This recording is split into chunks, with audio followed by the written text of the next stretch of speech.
Hello friends, welcome to my channel सीखो हमारे साथ। पाइथन की लास्ट वीडियो में ये सारे टॉपिक्स डिस्कस किए थे। इंस्टॉलेशन कैसे होगा, आईडी क्या होती है। अगर आपने नहीं देखा है तो आई बटन पे क्लिक करके ये वीडियो ज़रूर देखें। अब बात करते हैं ऑपरेटर की। क्या होते हैं ऑपरेटर। पाइथन में 7 टाइप्स के ऑपरेटर यूज़ होते हैं। पहला है अरिथमेटिक ऑपरेटर। देखिए इसमें ए प्लस बी, ये एक्सप्रेशन है, इसमें ए बी ऑपरेंट है और प्लस एक ऑपरेटर है, ये एक अरिथमेटिक ऑपरेटर है। इसी तरह से बहुत सारे अरिथमेटिक ऑपरेटर होते हैं, प्लस माइनस डिवाइड मल्टीप्लाई। तो ये सारे अलग अलग एक्सप्रेशंस में यूज़ होते हैं प्रोग्रामिंग में। दूसरा ऑपरेटर है रिलेशनल ऑपरेटर या फिर कंपैरिजन ऑपरेटर। इसमें दो वैल्यूज़ को कंपेयर किया जाता है, जैसे एक्स ग्रेटर देन वाई, तो इसमें दो वैल्यू कंपेयर करके आउटपुट लिया जाता है। थर्ड ऑपरेटर है असाइनमेंट ऑपरेटर। इसमें वेरिएबल में वैल्यूज़ को असाइन किया जाता है। Add assignment, subtract assignment, multiplication assignment, ये अलग अलग तरह से वैल्यूज़ असाइन की जाती हैं। फोर्थ है लॉजिकल ऑपरेटर। इसमें एंड और नॉट ऑपरेटर्स का यूज़ होता है। अगर दो कंडीशन ट्रू होती हैं तो ट्रू रिटर्न करता है, अदरवाइज फॉल्स। अगर और ऑपरेटर में दो कंडीशंस में से कोई भी एक ट्रू होगी तो ट्रू रिटर्न करेगा, और नॉट ऑपरेटर में कोई एक अगर कंडीशन ट्रू होगी तो फॉल्स रिटर्न करेगा, फॉल्स होगी तो ट्रू रिटर्न करेगा। ये अलग अलग कंडीशंस के लिए यूज़ होता है। नेक्स्ट ऑपरेटर मेंबरशिप ऑपरेटर है, जिसमें ये लिस्ट, स्ट्रिंग या फिर टपल में ये चेक करता है सीक्वेंस में कि वैल्यू प्रेजेंट है, यानी वैल्यू है या फिर नहीं है सीक्वेंस में, ये पता करने के लिए मेंबरशिप ऑपरेटर यूज़ होता है। नेक्स्ट ऑपरेटर है आइडेंटिटी ऑपरेटर। ये ऑब्जेक्ट्स को कंपेयर करते हैं और चेक करते हैं ऑपरेटर ऑब्जेक्ट सेम है या नहीं। इसके लिए इज़ और इज़ नॉट ऑपरेटर यूज़ होता है। नेक्स्ट ऑपरेटर है बिटवाइज ऑपरेटर। ये सिर्फ इंटीजर नंबर पे ही काम करते हैं। पहले इंटीजर से बाइनरी में कन्वर्ट करते हैं, फिर operator bit by bit perform करते हैं वर्क को, फिर रिजल्ट डेसिमल फॉर्मेट में देते हैं। अब जानते हैं पाइथन में टाइप कास्टिंग क्या होती है। ये बेसिकली 2 टाइप्स की होती है। पहला है इम्प्लिसिट टाइप कन्वर्जन, दूसरा है explicit type conversion. Explicit type conversion में फोर्सफुली एक्सप्रेशन में डेटा के टाइप को चेंज किया जाता है। जैसे एक्स में आप देख रहे हैं एक्स की वैल्यू 50.75 है, फिर उसमें प्रिंट कराने पे इंटीजर टाइप का डिक्लेयर कर दिया गया है ऐसे एक्स की वैल्यू, तो आउटपुट 50 आ रहा है, आप देख रहे हैं। इसमें डेटा लॉस रिस्क भी होता है।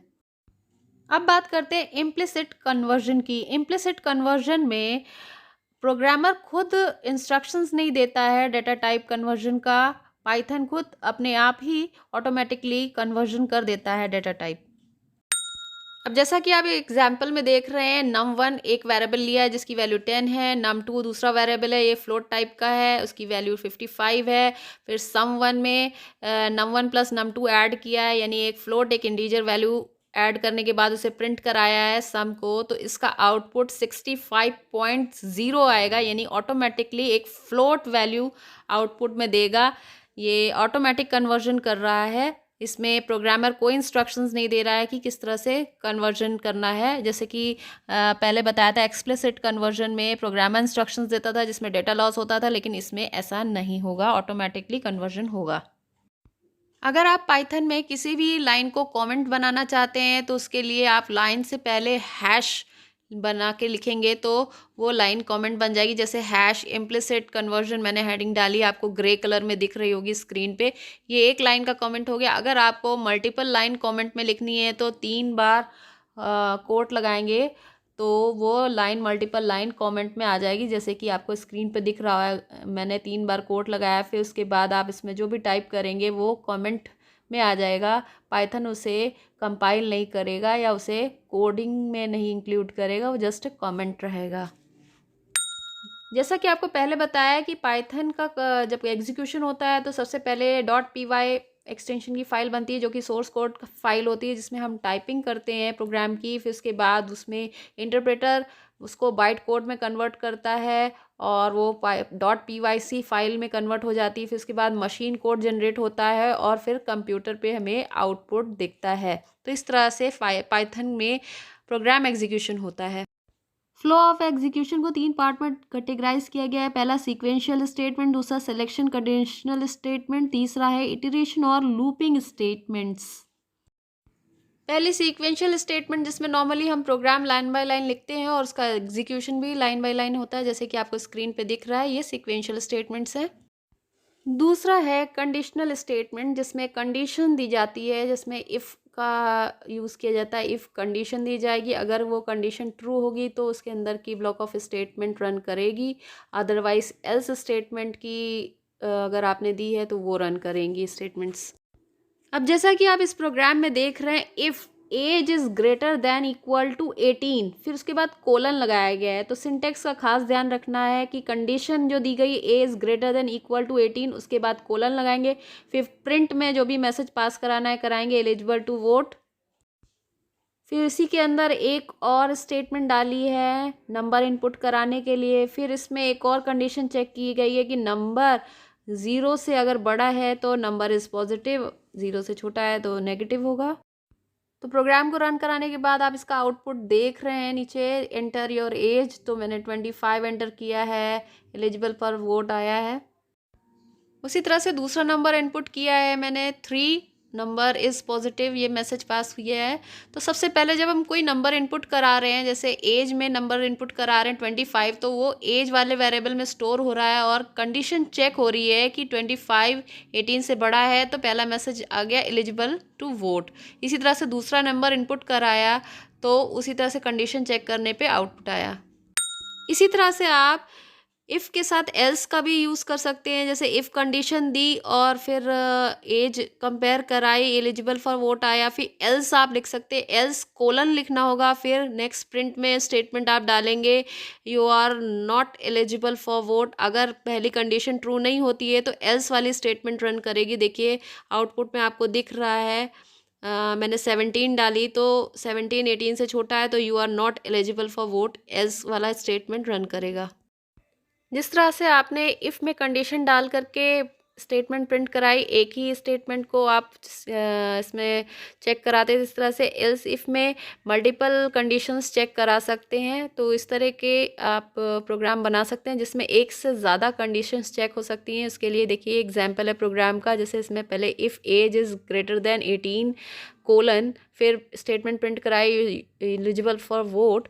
फिर दूसरे में else if number is less than 0 colon, फिर उसमें नंबर प्रिंट कराया इज़ नेगेटिव। फिर उसके बाद else if number is equal to 18, यानी कि एल्स इफ में कंडीशन डालिए इक्वल टू 18 हो, जस्ट 18 के बराबर हो, तो क्या मैसेज देगा, you are just eligible for vote. अब प्रोग्राम को रन करा कर देखते हैं। देखिए पहले एज एंटर करिए, कुछ माइनस में डालते हैं, -6 डाला तो number is negative. Second else वाला स्टेटमेंट रन किया है। फिर दोबारा एक बार और रन करा लेते हैं। इसमें इस बार एज डालते हैं, लास्ट वाली कंडीशन चेक कराते हैं। इसमें इसमें एज डाल देते हैं 5। अब देखिए you are not eligible for vote, तो ये 18 से कम है इसलिए एलिजिबल नहीं हुआ, पहली वाली कंडीशन चेक होगी। तो इस तरह से प्रोग्राम अलग अलग कंडीशन के लिए चेक होगा और वैसे ही आउटपुट आएगा। अब एक नेस्टेड इफ़ का एग्जाम्पल लेते हैं, यानी इफ़ के अंदर और कई सारे इफ़ कंडीशंस डाल रखे हैं तो उसे नेस्टेड इफ़ बोलेंगे, जिसमें 4 फ्रैक्शंस कैलकुलेशन का प्रोग्राम एक बनाया है। देखिए पहले में कंडीशन में डाला, 2 नंबर इनपुट कराए हैं, नंबर 1 फ्लोट इनपुट कराया है, नंबर 2 भी फ्लोट एक इनपुट कराया, एंटर द नंबर। फिर ओपी एक इनपुट लिया है जिसमें plus minus multiply division operator कोई भी आप एंटर करोगे, एंटर कराया। फिर उसके बाद इफ़ एक कंडीशन लगाइए कि O P is equal to यानी चेक करा रहे हैं, अगर प्लस के इक्वलेंट हो तो रिजल्ट में दोनों नंबर को ऐड कर दे। फिर एल्स इफ में दूसरी कंडीशन लगाइए कि ओ पी माइनस हो अगर ये ऑपरेटर, तो रिजल्ट में नंबर 1 माइनस नंबर 2 कर दे। फिर एल्स इफ में ओ पी अगर इज़ इक्वल टू मल्टीप्लिकेशन हो तो रिजल्ट में नंबर 1 और नंबर 2 को मल्टीप्लाई करके दे दे। उसी तरह से एल्स इफ में एक और कंडीशन लगाइए, O P is equal to division हो, तो अगर if number is equal to 0 है तो please enter the value other than 0, यानी कि 0 के अलावा और कोई वैल्यू इनपुट करें। फिर एल्स में रिजल्ट में num1 को डिवाइड किया है num2 से। फिर ये कंडीशन बीच में दी हुई है, यानी इफ़ के अंदर एक और इफ़ है। फिर एल्स में ये बाहर वाला एल्स है, ऊपर वाले इफ़ का। फिर प्रिंट में वैल्यू स्टेटमेंट प्रिंट कराई, please enter any one of the operator. फिर प्रिंट कराया है रिजल्ट को। तो देखते हैं इसका आउटपुट क्या आता है। जैसे प्रोग्राम रन कराने पे पहला नंबर मैंने 8 एंटर किया है और दूसरा नंबर एंटर कर देते हैं 2। तो ऑपरेटर पहला प्लस यूज़ करते हैं, पहली कंडीशन में प्लस दिया है तो प्लस ऑपरेटर यूज़ किया, तो इसका आउटपुट देखते हैं। देखिए 10 आया, दोनों को प्लस कर दिया, तो यानी पहला इफ़ की कंडीशन के अकॉर्डिंग हमारा रिज़ल्ट आ गया। फिर दूसरा नंबर फिर से इनपुट करते हैं, कोई और नंबर ले लेते हैं। 4 एंटर कर दिया, दूसरा नंबर 2 एंटर कर दिया। फिर ऑपरेटर इस बार माइनस लेते हैं, 4 माइनस 2, 2 आ गया। माइनस वाला ऑपरेटर वर्क कर रहा है, यानी एल्स इफ की दूसरी कंडीशन इस बार ट्रू हुई तो उस हिसाब से आउटपुट दे रहा है। दूसरा नंबर मैंने 6 लिया है, फिर इनपुट कराया है। ऑपरेटर इस बार मल्टीप्लाई लिया, देखिए 18 आ रहा है। तो इस तरह से ऑपरेटर तीसरी कंडीशन भी ट्रू हो रही है। तो इस तरह से हर एक कंडीशन को चेक करा करके कर सकते हैं। तो जो रिज़ल्ट होगा लास्ट वाला एल्स का, जो आउटर एल्स है, वो आपका प्रिंट कर देगा रिज़ल्ट। इस तरह से डिवीजन का भी आप देख रहे हैं, नंबर 2 प्रिंट करा दिए हैं। एक नंबर लिया है 8, दूसरा 4 लिया है। अब डिवीजन का दे देते हैं, तो 2 आ गया। 8 डिवाइड बाई 4 2। तो इस तरह से आउटपुट आएगा। नेस्टेड इफ़ में आपको इंडेंटेशन का ध्यान रखना है कि कौन सा अंदर वाला इफ़ है और कौन सा आउटर इफ़ है, जिसके अंदर दूसरा इफ़ डाला है उस हिसाब से आपको इंडेंटेशन का ध्यान रखना है। उसी हिसाब से प्रोग्राम रन करेगा, अदरवाइज़ एरर प्रोड्यूस करेगा। तो ये था कंडीशनल स्टेटमेंट। इसके बाद तीसरे नंबर पे लूपिंग या फिर इटरेटिव स्टेटमेंट्स की बात करते हैं। लूप का मतलब आप समझते होंगे। लूप का मतलब होता है किसी स्टेटमेंट को बार बार रिपीट करना जब तक कि कंडीशन दी गई है जो उसमें वो ट्रू है, तब तक जो भी स्टेटमेंट है वो रिपीट होती रहेगी। पहला लूप फॉर लूप है। उसकी बात करें तो पहले आई वेरिएबल को इनिशियल वैल्यू 0 दी गई है, फिर फॉर लिखेंगे, फिर आई इन रेंज। रेंज में आपको वो नंबर लिखना होगा जहाँ तक आप नंबर प्रिंट कराना चाहते हैं। तो यानी कि 0 से लेकर ये 9 तक प्रिंट करेगा, यानी 10 तक नहीं करेगा, क्योंकि 10 तक तो हमने लिमिट दी है। तो प्रिंट आई लिखा, आई की वैल्यू ये 0 से लेके 9 तक प्रिंट कर दी। फॉर लूप में एक तरह का लाइब्रेरी फंक्शन रेंज जो कि यूज़ किया जाता है, ये इनबिल्ट फंक्शन होता है। इसमें पैरेंथेसिस में जो भी वैल्यू दी जाती है वहाँ से इनिशियल वैल्यू से उतनी ही वैल्यू तक का नंबर प्रिंट करा देता है। सीक्वेंस में लिस्ट जनरेट कर देता है नंबर की। जैसे कि इसमें इनिशियल वैल्यू आई की 0 दी गई है, तो आई 0 से लेके 9 तक की एक लिस्ट नंबर की जनरेट कर देगा ये फंक्शन। सिंटैक्स का ध्यान रखिएगा। फॉर फिर आई वेरिएबल लिखने के बाद इन रेंज में आप वैल्यू देंगे, फिर कोलन लगाना है, फिर नीचे स्टेटमेंट जो भी प्रिंट करानी है वो आप लिखेंगे और इस तरह से स्टेटमेंट प्रिंट कर देगा। रेंज फंक्शन के अंदर 3 पैरामीटर्स होते हैं, स्टार्ट, स्टॉप और स्टेप। स्टार्ट में यानी कहाँ से नंबर स्टार्ट होगा, स्टॉप कहाँ तक प्रिंट कराना है वहाँ तक, यानी कि जैसे मैंने दिया था, और स्टेप यानी कितने कितने के गैप पे। जैसा कि आप प्रोग्राम में देख रहे हैं, इसमें रेंज फंक्शन में स्टार्ट 1 से स्टार्ट करना है, 11 तक लिखा है, यानी 10 तक प्रिंट कराना है। 11 मैक्सिमम है लिमिट, तो 10 तक प्रिंट करेगा। गैप बाय डिफ़ॉल्ट 1 लेता है, इसलिए नहीं दिया है। आप देना चाहते हैं दे सकते हैं। तो देखिए इस तरह से इसको प्रिंट रन कराएंगे तो ये 3 की टेबल जनरेट कर देगा। अब बात करते हैं वाइल लूप की। वाइल लूप भी बिल्कुल लूपिंग स्टेटमेंट तब तक चलती है जब तक कंडीशन ट्रू रहती है। कंडीशन फॉल्स होने पे लूप टर्मिनेट होके फर्स्ट लाइन पे चला जाता है। तो वाइल एक कीवर्ड है, तो इस तरह से लिखेंगे जैसे प्रोग्राम में आप देख रहे हैं। नंबर 2 नंबर इनपुट कराएं, num1 num2, और प्रोडक्ट एक वेरिएबल है जिसकी इनिशियल वैल्यू 0 है। फिर आई में num1 की वैल्यू डाल दी। अब वाइल लिखेंगे, फिर आई वेरिएबल, फिर ग्रेटर देन 0 कोलन लगाना होगा। फिर उसके बाद i is equal to i minus 1, फिर प्रोडक्ट में is equal to product plus num2 add कर दिए, यानी प्रोडक्ट की वैल्यू 0 थी और जो भी आ रहा है नंबर वो उसमें ऐड होता जाएगा लगातार।